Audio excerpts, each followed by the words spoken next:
Hello everyone, welcome back to another game in our speedrun series. We have the Caro-Kann and we are going for our favorite system, which is the tile variation with the move pawn to h4.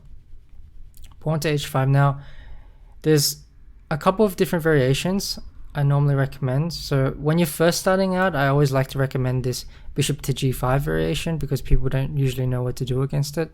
But once you hit a higher rating range around where we are now, let's say 1800 or above, then I tend to recommend the more solid options such as bishop to d3. I also like this move pawn to c4 in a lot of positions, just because it's not as popular as bishop to d3, so not many people know what to do against pawn to c4. So I quite like this alternative against h5. The main idea is, in a lot of positions we play knight e2, knight g3, and go for this h5 pawn. There's also a lot of positions where we'll put the bishop on g5, depending on what black does here, really. Knight a6 is interesting. So if we take here, our opponent's idea is to throw in an in-between move, knight to b4, threatening to bring the knight into the c2 square. Now, knight b4 is a serious threat, I believe. Let's play a3 to stop that. Otherwise, this knight can be useful for black in many positions because he will eventually take, and then the knight will go to c7 where it will reroute back into this d5 square. Very good square here for black. That's why a lot of the time as white you want to take here, just to force black to capture back with one of the pawns. That way he can't utilize the square for any of his pieces, especially his knight. Can't use that square. But in the order he's actually played it, he's sort of prevented us from doing this. So we're not able to take here. Well, we can take, but then this would allow knight takes. And the knight wants to go there anyway.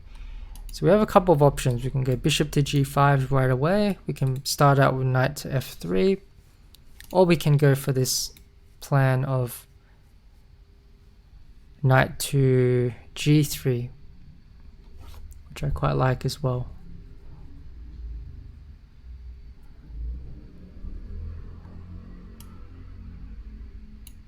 I might go for this one just because I do quite like this plan. I'm just bringing the knight to g3. The bishop sits on g5. A lot of times you can hover the knight to e4 where it eyes the d6 square, especially after you trade off bishops. The knight can look to jump into that square later on. Yeah, so this is a good move from our opponent. This is a very accurate move, I would say.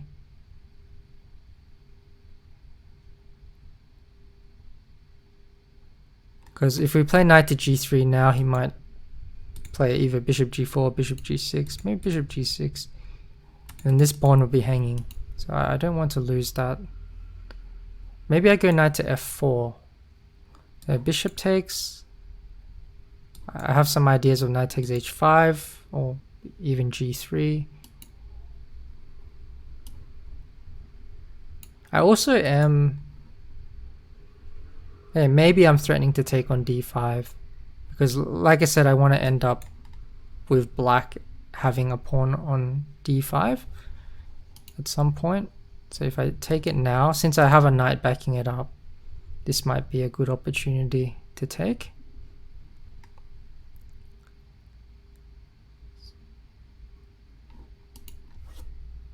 The other thing I can do is maybe start with pawn to g3 and then take this pawn on h5, trading off the rooks. But I think I will start with this one because I just want to remove this d5 square away. If he ever takes with the e pawn, then the bishop will be undefended as well. So a lot of the time when I play g3, rook takes h5, this bishop will be undefended. If he takes with the c pawn, then I mean I'm fairly happy. That's the type of position I want.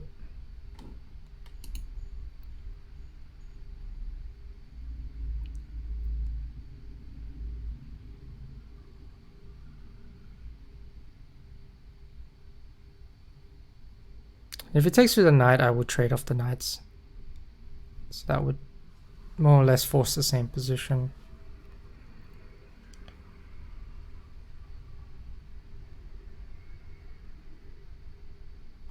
So he's gone for this one. We start with this move, pawn to g3. Then we go rook takes h5 next. Bishop g4, I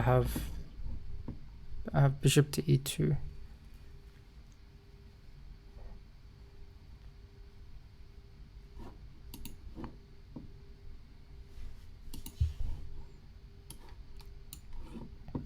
Okay, so we take the pawn. Now I feel like white is getting the initiative,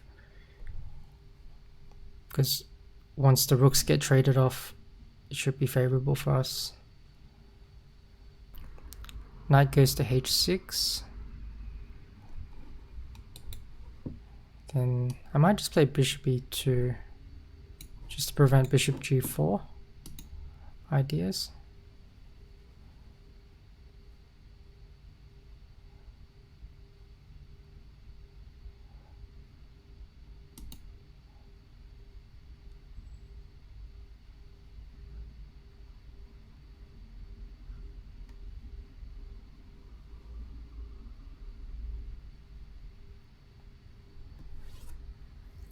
We're just keeping things simple. He's offering a trade. I don't think it's a bad trade. Maybe we can win a piece here with the move pawn to g4, threatening g5.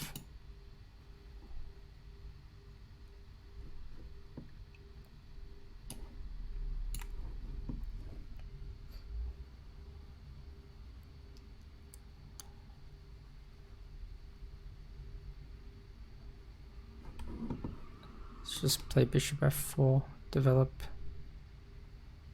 a piece, follow through with queen to d2.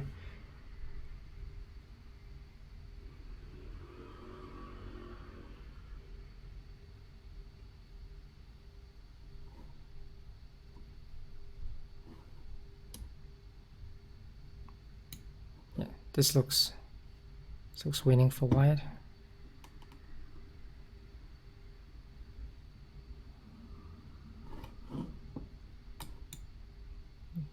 Knight a4 looks tempting. I also don't want this knight to jump into the game with knight to f5. Maybe I'll just take it.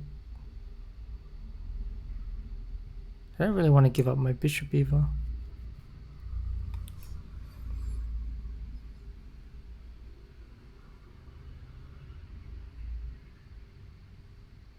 So if I go knight a4 right away, then he might play this move, queen to b3.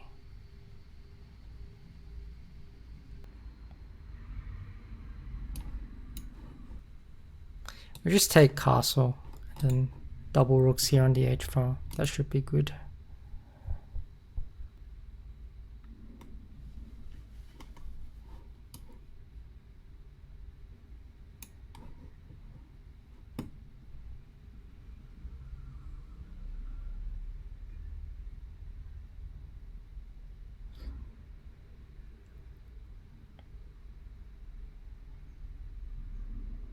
So this defends the d pawn and the b pawn.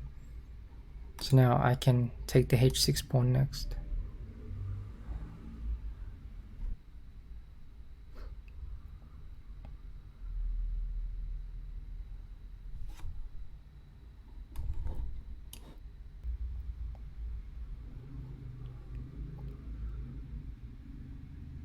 Yeah, I'm not exactly sure what the idea of rook g4 is.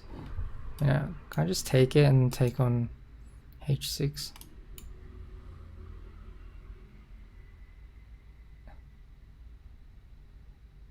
I feel like my opponent miscalculated this somehow, because this clearly doesn't work.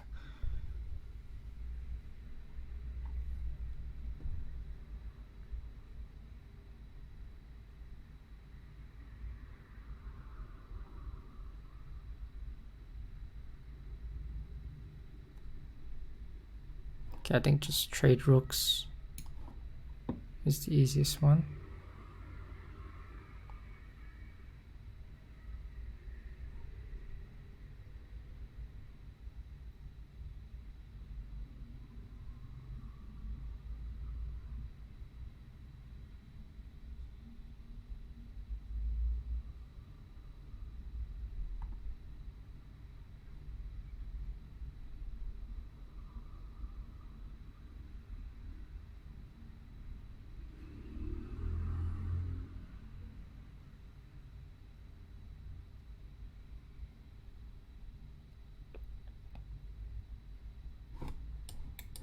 Knight a4, knight takes c5.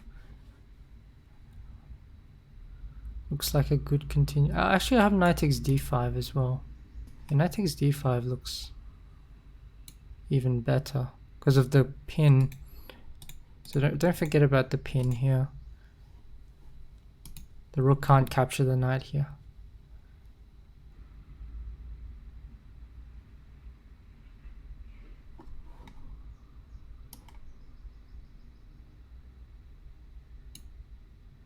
So that comes with check. And then this also comes with check.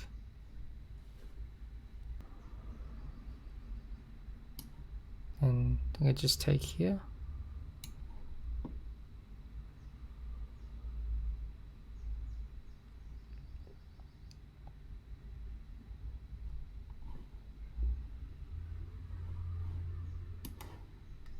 And this forces a trade of queens.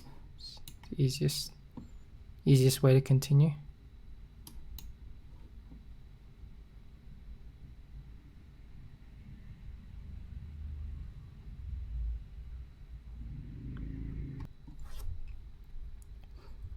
Okay, so we get into this line. So let me just show you this bishop g5 variation, which I usually suggest to people when they first start out playing the tile variation, especially against the h5 variation. This is one of the trickiest ones to face. Now, the most obvious move for black is often to move the queen away with the move queen to b6, and white can play the move bishop to d3 here. And never mind what the computer's saying, by the way, because the computer doesn't like this line so much. But after bishop takes, queen takes, what people often do is queen takes b2. And then after queen takes b2, you can play this move pawn to e6. And after the move queen takes rook, I believe it's actually winning for white even after the move queen to b3. Or in practice anyway, it's very difficult for black to defend this position, because what often happens is if black takes here, then you have to move queen takes b7, attacking this square on c8, which is checkmate, and also the rook is hanging. And this position is very good for white. So this line in general is quite tricky. I mean, black has other moves such as b5, but let's say after knight e2 castles, move the knight, we will pick up the queen in the corner of the board, and it's very hard for black to develop because after this e6 move, a lot of his pieces are stuck.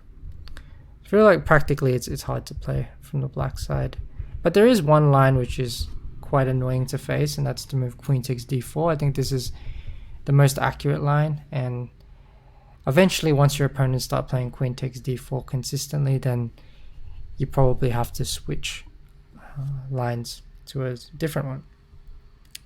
And the one I suggest is actually either bishop d3, which is the main line, or pawn to c4. But personally I like pawn to c4 because it's not as popular of a move. So pawn to e6, knight to c3, knight to a6. So here, I didn't want to play a3, but knight b4 was a threat, so we had to try and stop it.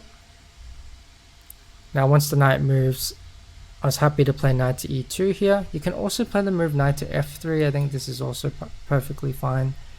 Has been played. I think Magnus has played it in a lot of different positions. But I like this move, knight to e2 and then knight to g3 type of idea. Here we went for knight to f4. My idea here is to take and force him to capture here with a pawn.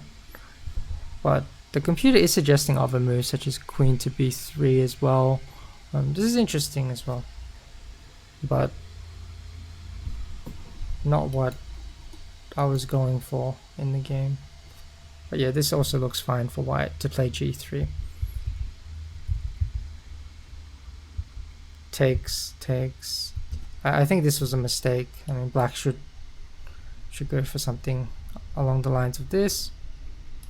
I would have most likely taken, and we would have reached this type of position where I still feel that it's a little bit better for white, because eventually I win the h pawn and my position is a lot more comfortable to play here. Yeah, maybe you go bishop to d2, threatening bishop b5, bishop b4, as well as g3, and the h pawn is always hanging. So this feels very comfortable for white. But this variation,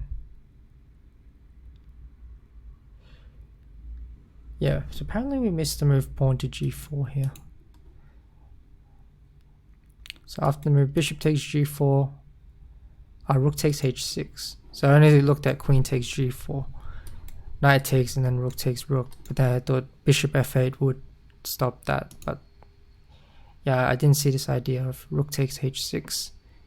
So if bishop takes queen, we have an in-between move, rook takes rook check, and then we take the bishop, and then we're up too many pieces here, 3 pieces for the queen.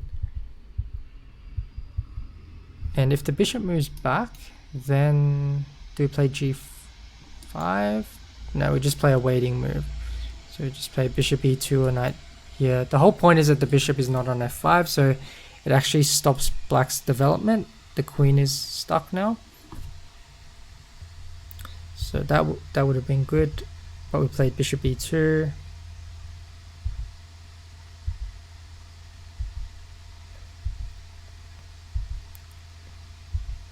But our moves were fairly safe.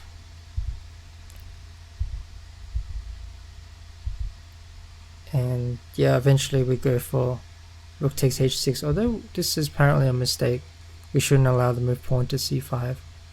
So it wants to go b4 here, followed by knight a5. This is an idea, but I didn't actually consider it. I thought there was no counterplay from black, but apparently c5 is a good move. Because after knight a4, there's queen c6, and if I go for takes, then there's b6, and this wins because of the pin. But yeah, rook g4 is actually, I mean, this is probably a mouse slip. So I think he meant to do this. But after this, I can take and play f4, bishop e7. With a very comfortable position for white. Queen d3, start rolling the pawns up the board. g4, f5. And this pawn is also permanently weak. So the bishops never really get into the game. Okay, so I hope you guys enjoyed this game in the tile variation. Thanks for watching, and I will see you all on the next one. Take care.